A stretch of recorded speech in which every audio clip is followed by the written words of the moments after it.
숨겨져 있는 알짜 직업을 소개하는 히든잡. 오늘도 투데이 고용플러스의 공식 취업 도우미 김민지 캐스터와 함께합니다. 안녕하세요. 안녕하세요. 네, 안녕하세요. 히든잡 시간입니다. 지난주와 이번 주 폭우로 고생하신 분들 참 많을 텐데요. 그만큼 날씨가 우리 삶에 미치는 영향은 참 크다고 할 수가 있죠. 그래서 오늘 히든잡에서는 날씨를 통해 새로운 일자리를 창출한 특별한 직업을 소개해드리고자 합니다.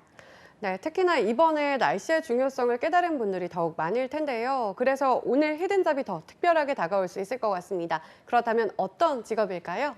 네, 혹시 기상 컨설턴트라는 직업 아시나요? 기상 컨설턴트는 날씨 정보를 분석해서 기업이나 개인에게 날씨와 관련한 전략을 제공해주는 직업을 이야기하는데요. 기상 컨설턴트는 1997년 민간 예보 사업제가 시행되면서 본격적으로 성장한 업종입니다. 민간 예보 사업 제도란 정부인 기상청이 개별적으로 서비스를 할 수 없는 특정한 사람들을 대상으로 기상 예보 결과를 판매할 수 있도록 한 제도인데요. 그러니까 기상청에 근무를 하면서 공공을 위해 날씨 정보를 제공하는 기상청 예보관과는 차이가 있다고 이야기할 수 있죠. 네, 민간에서 날씨 정보를 제공해주는 직업이 따로 있었군요. 그만큼 개별적으로 맞춤형 날씨 정보를 원하는 사람들이 참 많다는 걸까요? 네, 그렇습니다. 날씨는 농사를 짓거나 배를 타고 나갈 때만 필요한 정보라고 생각하시는 분들이 많은데요. 하지만 날씨는 여러 다른 분야의 성패와도 밀접한 연관이 있습니다.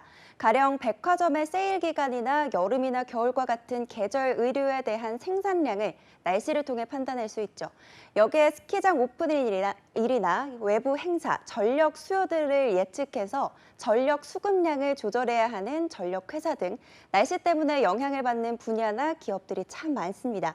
특히 이번 폭우로 인해 피해를 본 캠핑장이나 건설 현장, 영화 촬영장이 참 많다고 하는데요. 만약 날씨 정보를 미리 알 수 있다면 제품의 생산량이나 피해를 최소화할 수 있겠죠. 특히나 최근에는 예기치 못한 기상이변이 빈번하게 발생하고 기업에서도 날씨로 인한 피해 규모가 커지면서 기상 컨설팅 산업도 함께 성장하고 있다고 합니다. 네, 사실 기상청에서 제공되는 정보가 한정되어 있잖아요. 그래서 개별적으로 따로 이 기상 정보를 필요로 하는 사람들도 참 많은가 봐요. 네, 그렇습니다. 기상청에서 알려주는 날씨 정보는 지역의 범위가 넓은데요. 또 기상 정보를 활용하고자 하는 기업이나 개인의 요구에 따라 맞춤형으로 기상 정보를 제공하진 않습니다. 그런데 날씨 정보를 활용하는 기업은 특정한 장소와 시간에 비가 오는지의 여부에서부터 바람의 방향과 속도, 기온과 습도, 하늘의 상태 등 다양한 정보를 콕 집어주는 포인트 예보를 제공하는데요. 그래서 정부도 공공의 기상 예보 서비스의 한계를 극복하고자 각 산업별로 구체적이고 특화된 날씨 서비스가 제공될 수 있는 제도적 틀을 마련한 거죠. 네, 그렇다면 기상 컨설턴트 같은 경우에는 어떻게 맞춤형 기상 예보를 제공하게 되는 걸까요? 네, 기상 컨설턴트는 기업이나 개인에게서 의뢰가 들어오면 고객이 원하는 날씨 정보가 무엇인지를 정확히 파악해서 그와 관련한 정보를 찾기 위해 노력합니다. 날씨 정보를 기상청을 통해 쉽게 입수할 수 있을 거라 생각하시는 분들이 많은데요. 물론 기본적인 기상 예보 데이터는 받고 있지만 지역이 워낙 광범위하다 보니 상세한 정보는 없을 수 있겠죠. 그래서 기상 컨설팅 업체들은 축적해둔 기상 정보를 토대로 업체만의 노하우를 활용해 보다 구체적으로 기상 정보를 제공합니다. 시, 군, 구단위 세부 지역 날씨 정보를 1시간 또는 3시간마다 실시간으로 알리고 또 강수, 유무뿐만이 아니라 풍향, 풍속, 기온, 하늘 상태, 또 습도까지 전방위적인 기상 정보를 제공하죠. 의뢰한 고객들이 이 같은 정보를 영업 현장에 다양하게 활용합니다. 네, 일반적인 정보보다 구체적인 정보를 제공하게 되는 거군요. 그렇다면 이러한 기상 컨설턴트가 되기 위해서는 어떻게 해야 될까요? 네, 기상 컨설턴트가 되기 위해서는 대학에서 대기과학과나 지구환경과학과, 지구환경시스템공학과와 같은 기상과 관련한 전공을 선택하는 것이 좋은데요. 뿐만 아니라 데이터와 수치를 분석하는 능력이 중요하기 때문에 응용 통계학이나 수학을 전공한 경우도 기상 컨설턴트로 많이 진출합니다. 여기에 기업에게 상업적인 정보를 제공하기 위해선 경영학이나 마케팅, 응용 통계학을 공부하는 것도 좋겠죠.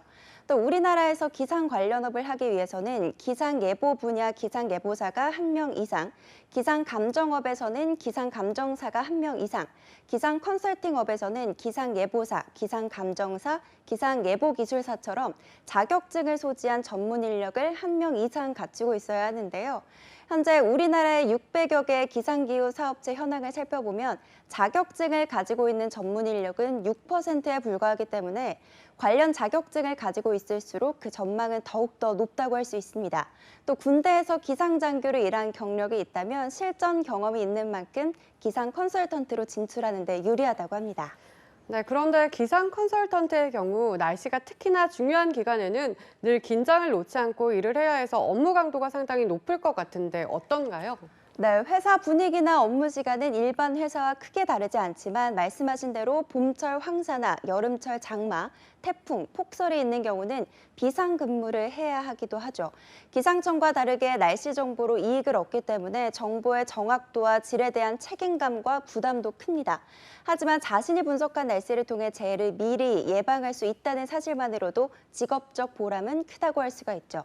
천재지변을 막을 수는 없지만 정확한 분석을 통해 그것을 예방할 수 있다는 것, 그것이 기상 컨설턴트가 가진 힘이라 이야기할 수 있습니다. 네, 인간에게 자연의 힘을 막을 수는 없지만 그것을 피할 수 있는 지혜를 가지고 있습니다. 그 지혜의 원천을 만들어주는 직업이 바로 기상 컨설턴트라고 할 수 있을 텐데요. 이 매력적인 직업에 관심 있는 분들은 꼭 도전해 보시기 바랍니다. 지금까지 히든잡 김민지 캐스터였습니다. 고맙습니다.